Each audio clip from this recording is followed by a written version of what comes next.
Thank you, Miss Tina and Heidi. Una po sa lahat, gusto natin pasalamatan ang ating friends from the media who are with us this afternoon. Maraming salamat po. Ayan, we receive a total of 7 sets of questions na babasahin ko. These are phone-in questions. Pero if you have questions, kindly raise your hand to be acknowledged. Since this is a very intimate event, kung tayo mahiya, tayo lang to but we request that the questions be limited to the topics about the program. Ayan. I'm sure maraming tayong matututunan at malalaman about sa nagsiservisyo Linya Corpus ngayong hapon. Okay, I'd like to begin with, kanina nabanggit na ni Ms. Tina, yung objective ng program. The first question came from Reggie Bonoan of Inquirer Bandera. Her question is, where's Reggie? Is she here? Wala siya. Kanina sabi niya, she's running a bit late. Pero, yeah, her question is, hi Kabsa, long time no see mukhang friends kayo. Yes, way back, nung bata pa ako. Bata pa rin naman. Okay, ang question niya is, anong pakiramdam na balik ka pamilya ka na? Like, nang i-offer ba sa iyo ito ay nag-yes ka agad? And also, alam ko kasi na may iba kang show sa iba. Ano ang bago dito sa show mo na hindi mo pa nagagawa sa dati mong radio show sa DZMM? Okay, unahin natin yung si Manang Reggie talaga. Multiple questions. Pinapaisip mo ako, syempre naman Manang Reggie, sa mind ko, umuupo ako agad. Kasi syempre, dito na po ako lumaki. Dito na po ako yung natuto sa mga bagay na ginagawa ko ngayon. At ang kailangan ko lang po gawin dahil may isa pang akong programa yung Bagong Pilipinas ngayon on PTV4. I had to ask permission from our bosses kung pwede ba nila akong payagan. Kasi iba naman siya, this is Teleradio Servicio, focus mainly on the radio, sa Estenta, at saka sa nasa TV rin kami. So very, very supportive po sila. Sabi nila, go Nina, spread your wings, fly high. So it felt very, I had their blessings, and it even made me more, excited to do this show. Kasi I know that I now have not just one, but 2 public service programs. Yes. So, yun. Ano yung isang question? Ayan, another question is, ano yung bago sa show na to, itong nagsiservisyo Linya Corpus, na hindi mo pa nagawa dun sa previous program mo with DZMM? Yes. Alam niyo po, very excited ako dahil halos 2 taon din po akong nawala sa radyo. At talagang na-miss ko siya. Na-feel ko yung hindi ako parang buo. Pero I learned to live with it, di ba? Nauso yung mga Zoom, yung mga interviews online. And then I had a show. Thankfully, I was given an opportunity to do other shows naman. Pero iba pa rin yung nakabalik ako sa una kong tahanan, yung dati ko pang tahanan where I really feel at home.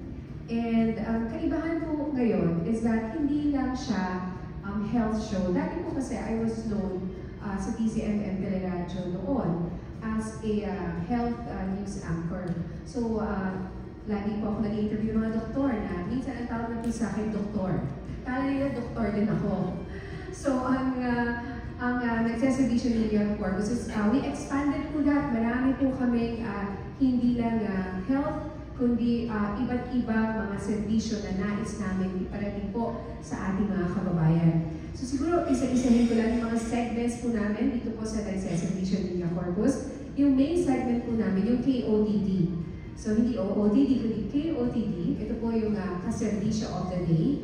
Sila po yung aming mga main guest for the day, kung saan pag-uusapan po namin kung ano yung mga servisyo ng kanilang mga ahensya, for example. So kadalasan ito po ay mga public service officials, mga government officials, mga heads of departments, na pinag-uusapan po yung iba't iba nilang mga programa. But not necessarily government. Meron din mga private individuals who run, major organizations na tumutulong din po sa ating bansa, sa kapwa. So, ganun po, sila po yung aming binibigyan ng highlight for KOTV.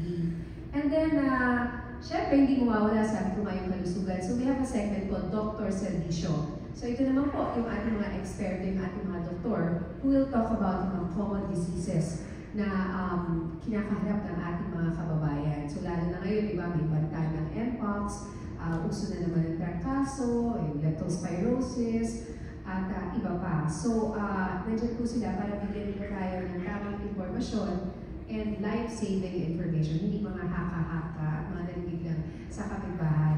So yan po isa sa mga main objective ng aming programa. So bukod dyan, kung alam po nung iba sa inyo, I'm also an entrepreneur. Noong pong nagka-pandemic, nag-focus rin po ako sa aking business. So I have a brand called Nina Inabel.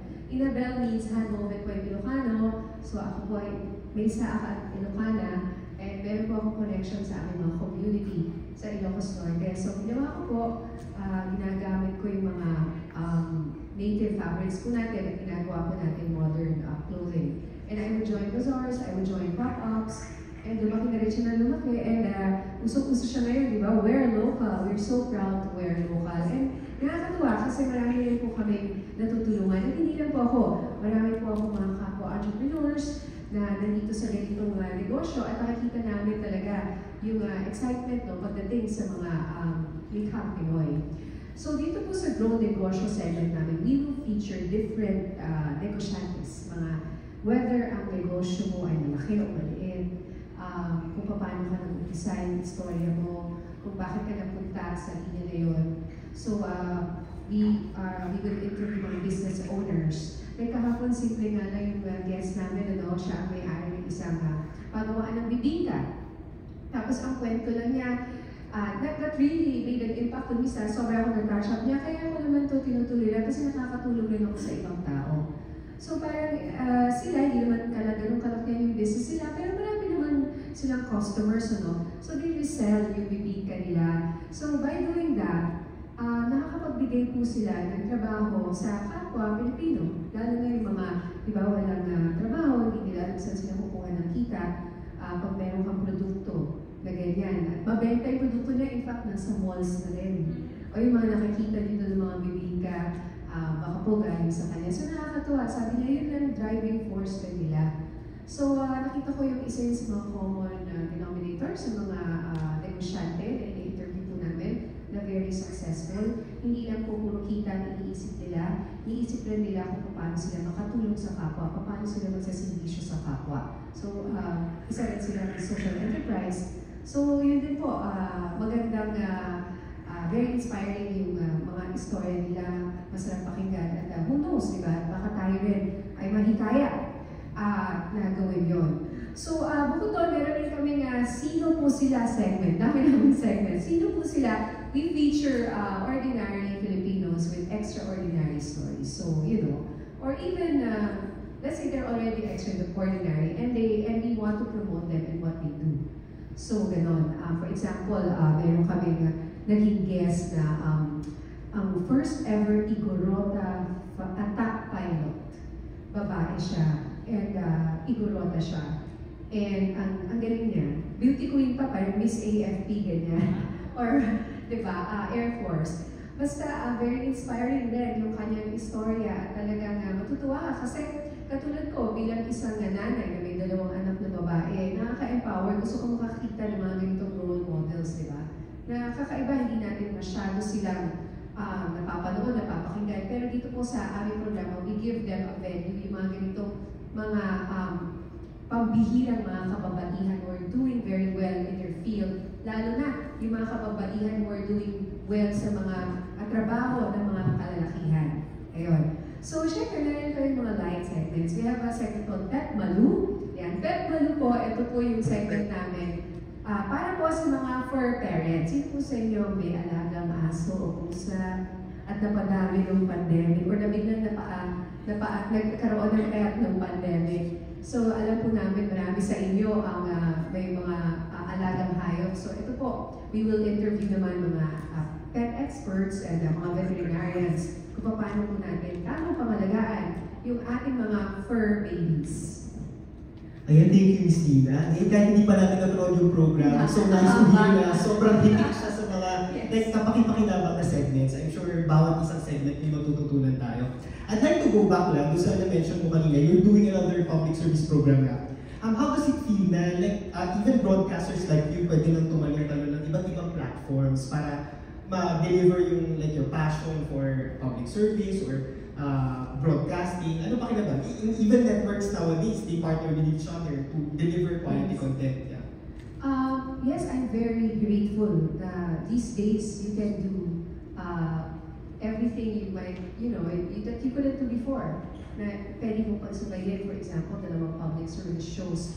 In fact, yung show ko na Bagong Pilipinas ngayon, where I interview yung mga heads of government agencies, yung mga secretaries po natin, yung mga officials.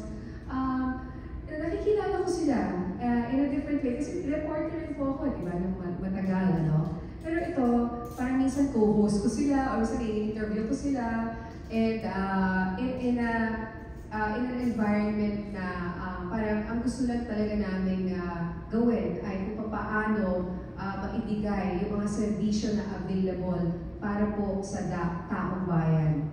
And I realized that marami pa rin po tayong mga tao sa gobyerno ngayon, lalo na yung mga bata. Marami po tayong young, brilliant officials who chose to work in government. And dati kasi di ba pag gobyerno, kayo ba, wala ba kayong kilala kung nagtatrabaho sa gobyerno? Pag may kailangan kayo, di ba minsan kakausapin niyo yung kakilala na yun, uy, paano ba kumuha ng ganito? O mayroong calamity loan, o may pag-ibig loan, SSS, LTO, lisensya, di ba? Lahat po yan gobyerno So why don't we give them a venue? Kung saan natin talagang lalo maipapalapit sa mga mamamayan yung mga serbisyo that we deserve as Filipinos. So yan din po, may crossover yan sa aming nagsaservisyo Niña Corpus. So since meron na akong kumbaga relationship, parang nami-meet ko po itong mga officials na ito, marami akong nalalaman tungkol sa mga ginagawa ngayon ng ating pamahalaan. And gusto ko namin itawid yan dito sa nagsaservisyo Niña Corpus. Marinig mismo sa ating mga opisyal, sa mga,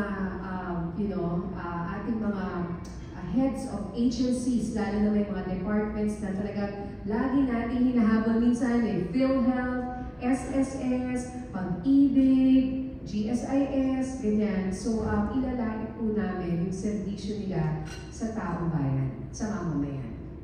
So, yun po essentially ang nagsaservisyo Niña Corpus dito po sa Teleradyo Servisyo, Radyo sa Islanda.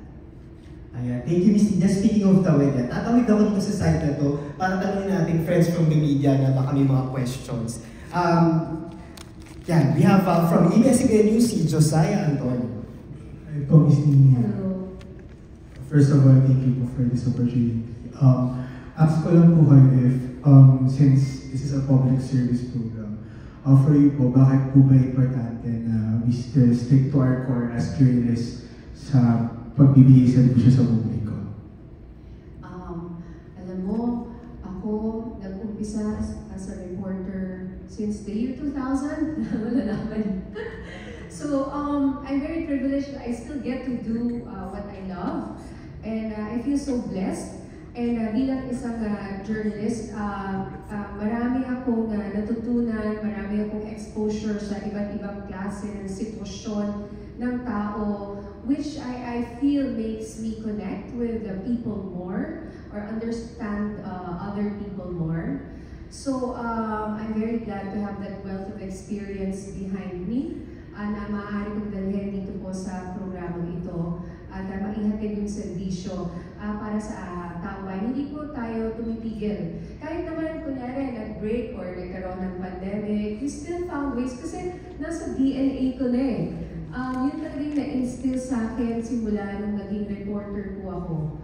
Na ang ginagawa po namin ay hindi naman talaga para sa aming sarili. Ito po ay isang bokasyon.